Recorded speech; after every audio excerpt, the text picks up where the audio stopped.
इंद्रिय सुख चाहिए, इंद्रियों में शक्ति भगवान की कृपा से, तपश्चर्या से प्राप्त होती है। भोजन करना तो सरल है, पचाने की शक्ति भगवान की कृपा से प्राप्त होती है, अपने बस का काम नहीं है। इसलिए जो जैसा है सेवा करे रहिए, हमारा आपका मंगल होगा। श्री हनुमान जी निमित्त बने, सुग्रीव जी से प्रभु की मैत्री हुई। लक्ष्मण जी महाराज ने राम जी का स्वभाव सुग्रीव को बताया। कीन्हि प्रीत कछु बीचन राखा, लक्ष्मण राम चरित सब। राम जी का ये स्वभाव है।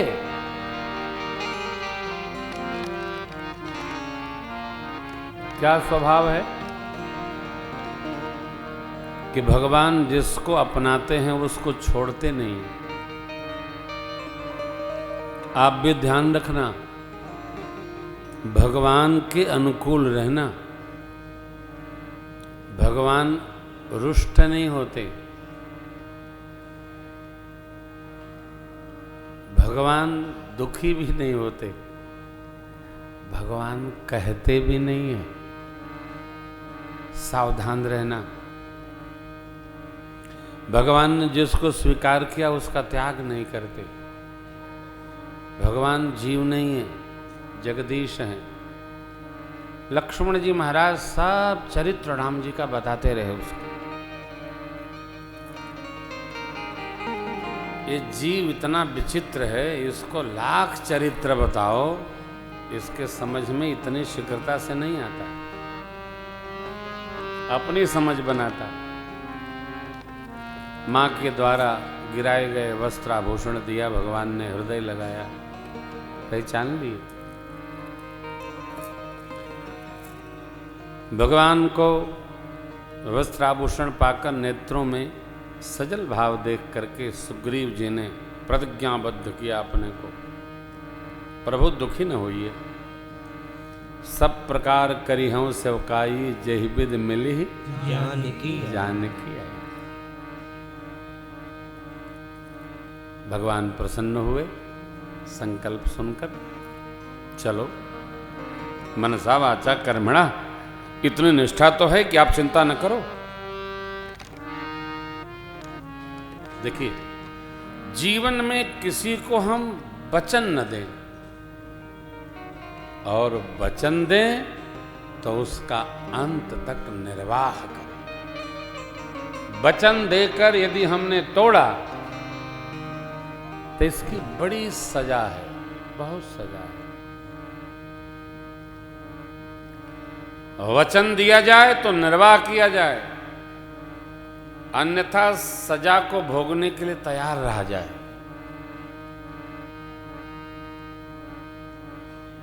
सुग्रीव जी ने वचन दिया, भगवान ने तुरंत प्रश्न किया।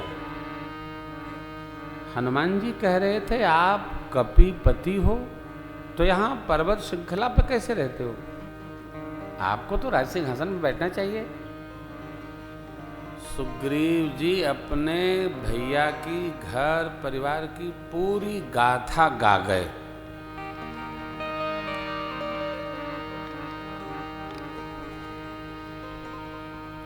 क्या बताएं महाराज,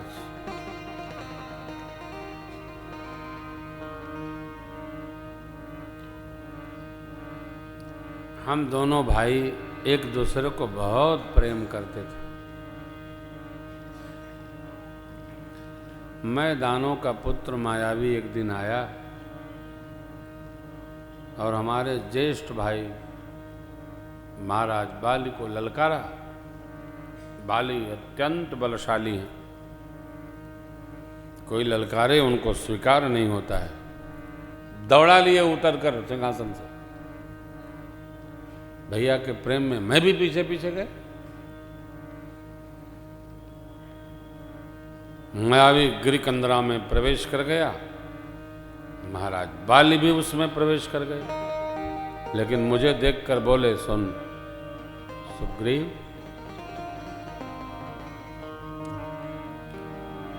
एक माह तक नहीं, एक पक्ष हमारी प्रतीक्षा करना।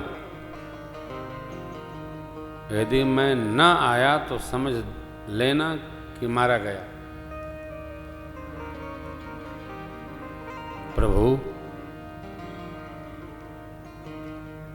एक पक्ष मैं तो 1 मास प्रतीक्षारत रहा, बाल नहीं आए, रक्त की धार निकली। मैं सोचा कि लगता है कि जो बाली ने कहा वो हो गया। एक बड़ा सा पर्वत शिलाखंड गिर गुहा के मुख पर रखकर और मैं आ गया। मंत्रियों ने राजाहीन सिंहासन देखा तो हमको बरियाई से तिलक कर दिया।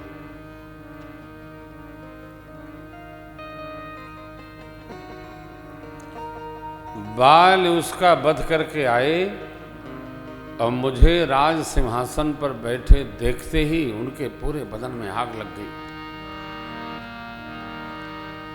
जैसे कोई बलशाली शत्रु किसी कमजोर शत्रु को मारे, मुझे बहुत बुरी तरह मारा। रिपु सम मोहि मारिस अति भारी, अति भारी, भारी लीने से सर्वस्व भारी। पटक पटक मारा। भारी और का पटक पटक मारा सब। हर लेने से सर्वस्व नारी। मार कर रुका नहीं, दौड़ा लिया हमको। मैं कहां नहीं गया। प्रभु बोले फिर यहां?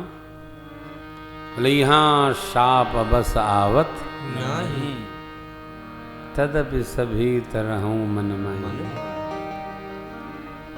यहां की भी कथा है प्रभु। दुंदुभी नामक एक असुर था। बाल ने उसको एक गदा मारा, रक्त की बूंदें उसकी छिटकी दुंदुभी की। इसी श्रृंखला पर पर्वत के मातंग ऋषि जी तप कर रहे थे। उनके बदन पर वो बूंद रक्त की आके पड़ी। उन्होंने कहा, इस जिसने ये कृत्य किया है, जब कभी भी इस पर्वत शिखर पर आएगा उसका ब्रह्मांड फट जाएगा। यहां शाप बस आवत नहीं। भगवान समझ गए। क्या समझ गए? सुग्रीव में एक योग्यता है कि कैसे अपने को बचाया जाए। ये भी एक कला है। अपने को कैसे संभाला जाए, एक आर्ट है।